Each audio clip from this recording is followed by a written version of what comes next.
जो भीतर विकल्प से शून्य है और बाहर भ्रांत हुए पुरुष की भांति स्वच्छंदचारी है, ऐसे पुरुष की भिन्न भिन्न दशाओं को वैसी ही दशा वाले पुरुष जानते हैं।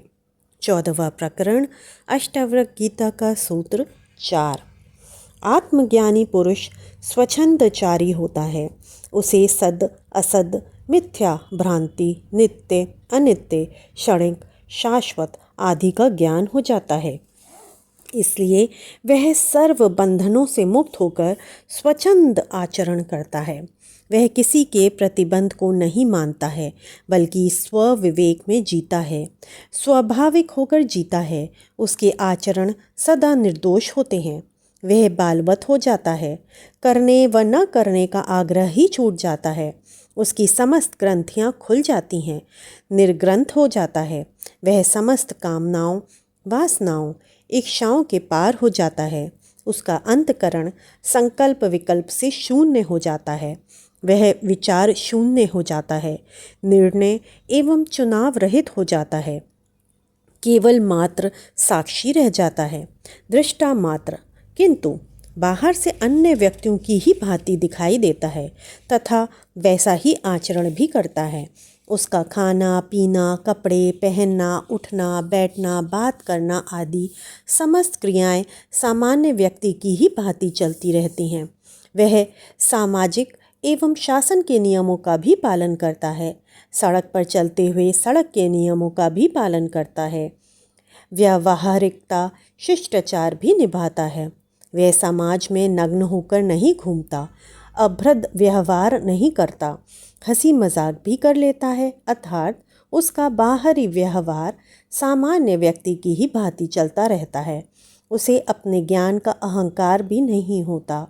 वह बाहरी अनुशासन की अपेक्षा स्वानुशासन से जीता है, किंतु उसके भीतर बड़ा अंतर हो जाता है।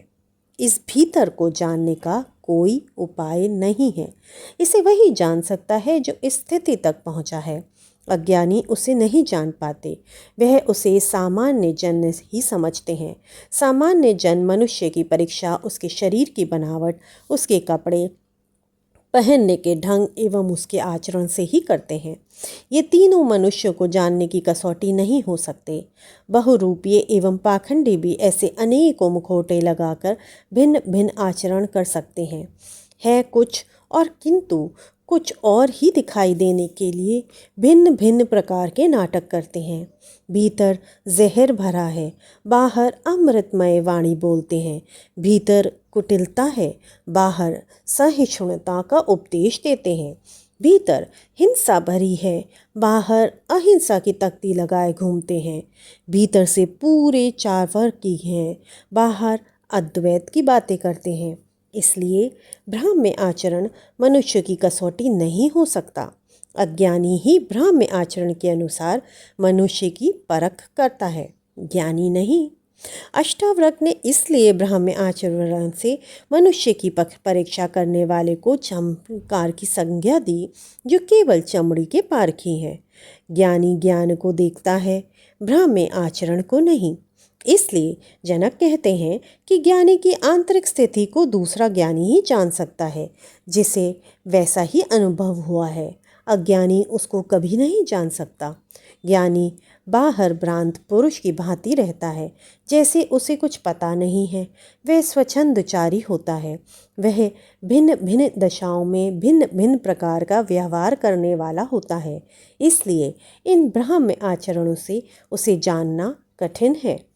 कृष्ण को जानना इसलिए कठिन हो गया कि वे माखन भी चुराते हैं, रास भी रचाते हैं, व गीता का उपदेश भी देते हैं। ये सब भ्राम्य आचरण हैं, जिनको पकड़कर व्यक्ति का निर्णय करने वाला हमेशा चूकेगा। आचरण बदलने से ज्ञान नहीं होता। आचरण ज्ञान की छाया है। भीतर शुद्ध होने पर आचरण अपने आप ठीक हो जाएगा, करना नहीं पड़ेगा।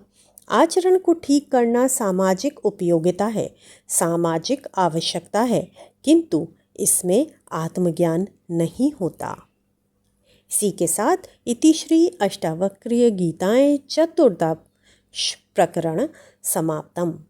कल फिर मिलते हैं एक नए प्रकरण और एक नए सूत्र के साथ। तब तक के लिए राम राम।